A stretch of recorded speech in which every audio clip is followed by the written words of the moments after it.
Thanks for staying with us. We are going to start with The Nation. Non-performing ministers face sack in cabinet rejig. Government to probe Bobrisky's dodging of prison claim. Youth Corps members' allowance raised to 77,000 naira. Ladoja and I will realign again, says Makinde. Agency issues fresh flooding alert. Federal government won't dabble into petrol pricing. Kekereakun pledges judicial reforms, tough time for errant judges. And Bello must have his day in court, says EFCC, as ex-governor gets October 30th date. Now, let me start with the major headline. And the reason I'm starting is because yesterday on the show, we had a guest who was a minister. And unfortunately, he came late to the show. And it was like 5 minutes to the end of the show. I said, sir, would you be willing to come back? Let us reshare. He said, no. I just need 5 minutes. 5 minutes. Now I understand, because everybody's trying to also to keep their jobs, because according to the papers, Bayo Onanuga has said specifically, the presidential spokesperson Bayo Onanuga has said that he has hinted that there is a possible ministerial rejigging by the president. Said the president has expressed his plans to reshuffle his cabinet, and he would do it. He says, I don't know whether he's going to do it before October 1st, but he will surely do it. He has not given us any timelines yet, but he will do it. He has expressed his plan that he wants to do it. So this was yesterday when Bayo Onanuga was being interviewed, and we saw lots of ministers trying to get some airtime just to remind the president of the work they've done. And I mean, it would be great to have Hadiza to see the KPIs that was considered before the imminent reshuffle will be announced. See how that so let me take the CJN. So we have the 23rd CJN now confirmed by the Senate yesterday. So she was before the Committee of the Whole, and they confirmed her as CJN after she answered all the questions. According to them, acquitted herself of all the questions. It means she did excellently well. Well, so we have the new CJN, Justice Kudirat Kekereakun, and she has a new portfolio for herself. She says that she will have zero tolerance for corruption, and so she will have a committee within the NJC, that's the National Judicial Council, that will deal with the performance evaluation, and what we do is assess judgments delivered. And also they will have speedy sitting over petitions before the NJC. He said, what I know is that we are even making moves to tighten that performance evaluation process so that we can, when judges submit returns, for instance, and it's not about quality or quantity, it's also about how they carry out their responsibilities. You know, there have been allegations against the Supreme Court justices, especially during elections. We have these conflicting judgments, and some people are alleging different things, but she says she's known for her integrity and her discipline, and that she would not allow under her watch any of such allegations or against the judiciary. So she would make sure that there's continuous evaluation of them. She also expresses her gratitude to the President, Bola Tinubu, and the National Assembly. And she says that she expressed her gratitude against for them passing the bill of salary increment for judicial officers. She also emphasized her stance against corruption and talked about reducing some of the matters that come on appeal to the Supreme Court, because there are so many. She says she would have advised on increasing the number of judges on that bench, but it's not about the number, it's about the kind of petition. So it's about restructuring things that come, kind of appeals that come before them.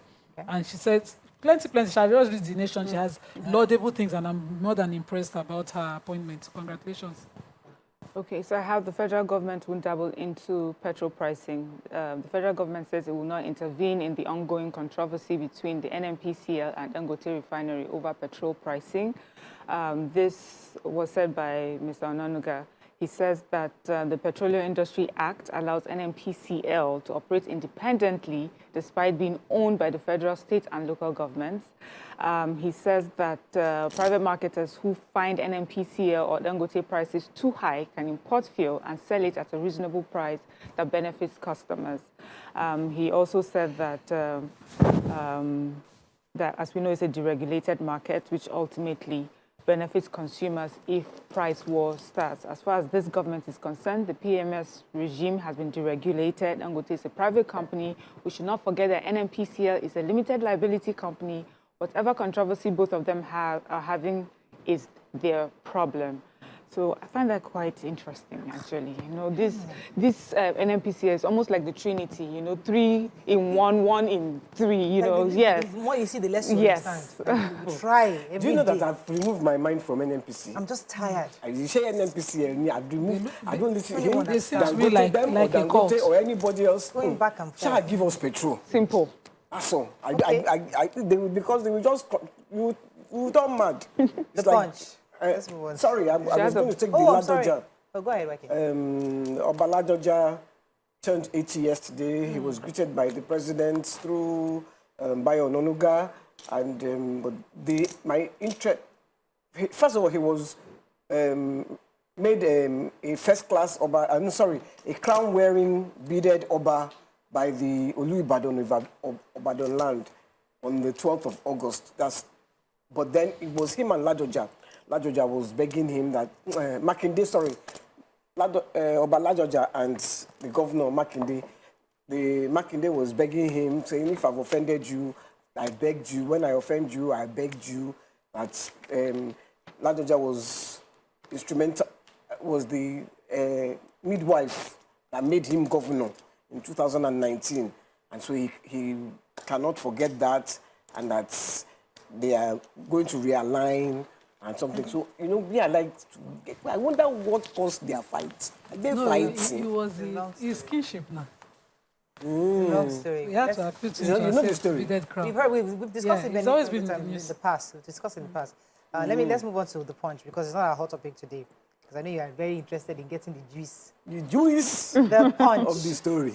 Cabinet shake-up. Tinubu demands 46 ministers fresh scorecards as lobby begins. Yahaya Bello EFCC files fresh 110 billion naira fraud charges. Dangote refinery marketers plan direct petrol purchase. Okay. FG proposes NIN tax for foreigners.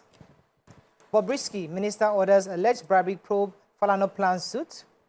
Edo poll marred by vote buying and delay, says NBA observers. And yes, which story are we starting with? Yahaya Bello. Okay. EFCC are vexed and reduced the charge from 19 to 16, but increased the amount from 80 billion to 110 billion. And this, there are new fresh charges that, you know, was dated to yesterday, September 25. They added that along with one Umar Oricha and Abdusalami Udu, bought 12 houses in various locations in Abuja with the money. And so he, along with the trial, him and along with those people have been asked to prepare their defense. The FCC has brought new charges against him, and they're waiting for him to enter matter. I'm just wondering, is this another diversion? But so those people don't talk, say their money not lost. They say the money not lost. I'm So worried. where EFCC can see the money we lost now? If More you EFCC see, is the less you understand. charge. Can we go on a break? When we return, we'll go deeper. Stay with us. We'll be right back.